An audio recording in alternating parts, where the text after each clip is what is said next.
La casa que devolví a los ecos cuando acepté cuidar la casa de mi tío Ernesto durante 2 semanas, pensé que sería una oportunidad para desconectarme del ruido de la ciudad. La vivienda estaba perdida entre montañas, a más de 1 hora del pueblo más cercano. No tenía vecinos visibles, apenas cobertura telefónica y la única carretera terminaba frente a un viejo portón de madera cubierto por enredaderas. Mi tío siempre había sido un hombre reservado. Vivía solo desde la muerte de mi tía y rara vez recibía visitas.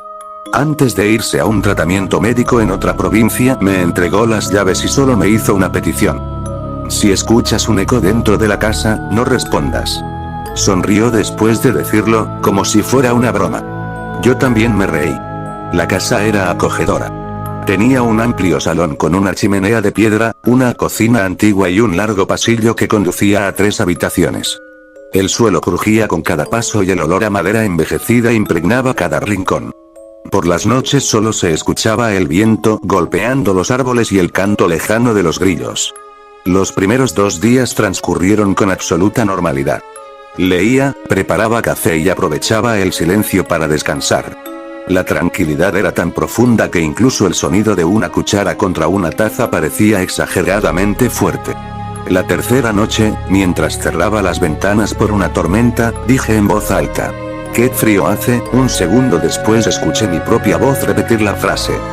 «¡Qué frío hace!». No me sorprendió. Pensé que había sido un eco producido por el pasillo. Pero había algo extraño. El eco llegó demasiado tarde.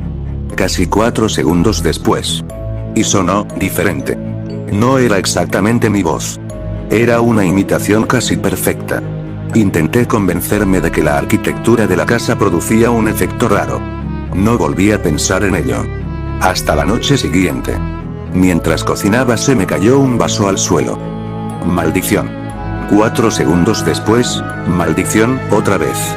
Más grave. Como si alguien hubiera aprendido a pronunciar la palabra escuchándome solo una vez. Empecé a recordar la advertencia de mi tío. No respondas.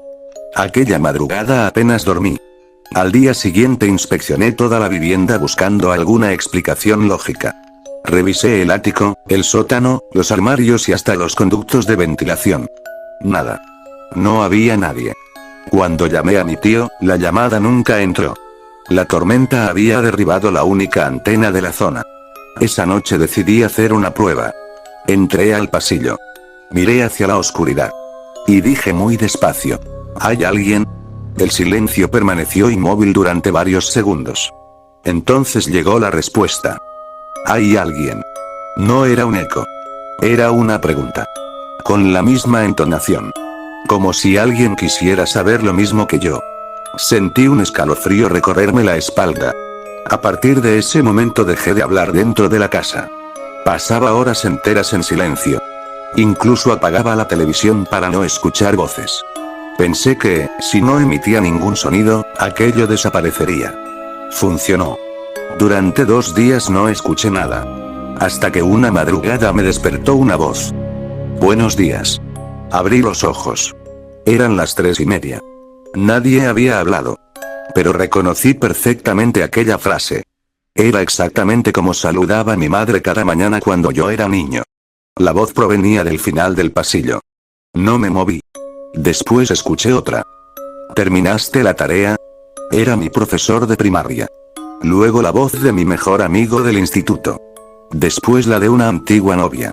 La casa no repetía únicamente lo que yo decía. Estaba devolviendo todas las voces que había escuchado a lo largo de mi vida. Cada una surgía desde un punto distinto del pasillo. Cada una sonaba unos pasos más cerca. Al amanecer salí de la casa decidido a marcharme. El coche no arrancó. La batería, completamente nueva, estaba descargada. Intenté caminar hasta la carretera principal. Después de casi 1 hora llegué, nuevamente al portón de la casa. Era imposible. Solo existía un camino recto. Lo intenté 2 veces más. Siempre terminaba frente a la misma puerta. Al caer la noche comprendí que no iba a salir de allí. Encendí todas las luces. Me senté en la cocina. Esperé. A las 10:30 comenzó. Primero una risa. Luego una conversación. Después decenas de voces mezcladas. No eran fantasmas. Eran recuerdos.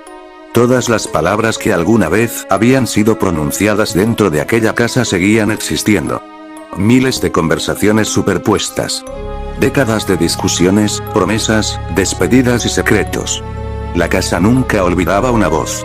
Solo esperaba el momento adecuado para devolverla. Entre aquel caos distinguí claramente la voz de mi tío. No contestes. Después otra. Mucho más baja. Desconocida. Necesitamos una voz nueva. Las luces comenzaron a apagarse una por una. El salón quedó completamente a oscuras. Solo permanecía iluminado el pasillo.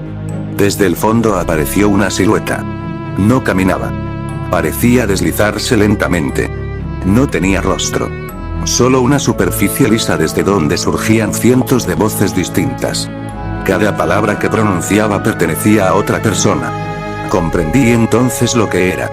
No imitaba voces. Las guardaba. Y cuando alguien respondía a una de ellas, también se llevaba la suya. Retrocedí hasta la puerta principal. Estaba cerrada. Intenté abrirla. No se movía. La figura seguía acercándose.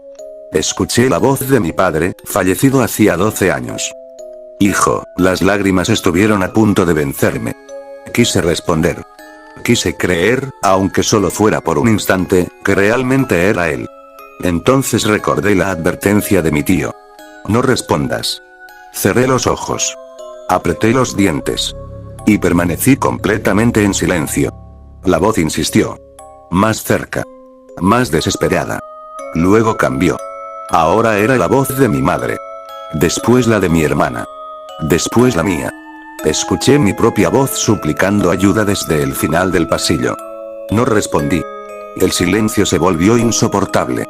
Pasaron unos segundos. Después todo terminó. Cuando abrí los ojos era de día. La puerta principal estaba abierta.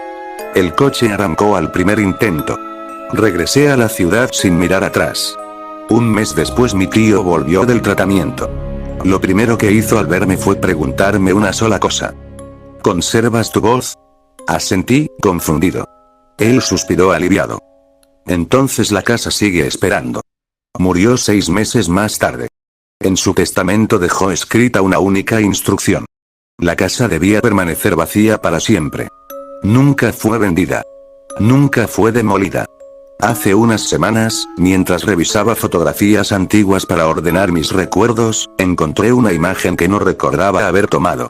Era el pasillo de aquella casa. Al fondo, casi oculto por la oscuridad, había una silueta sin rostro. Y debajo de la fotografía, escrita con una caligrafía que reconocí como la de mi tío, solo había una frase. Ahora ya conoce tu voz. Algún día volverá a llamarte por tu nombre.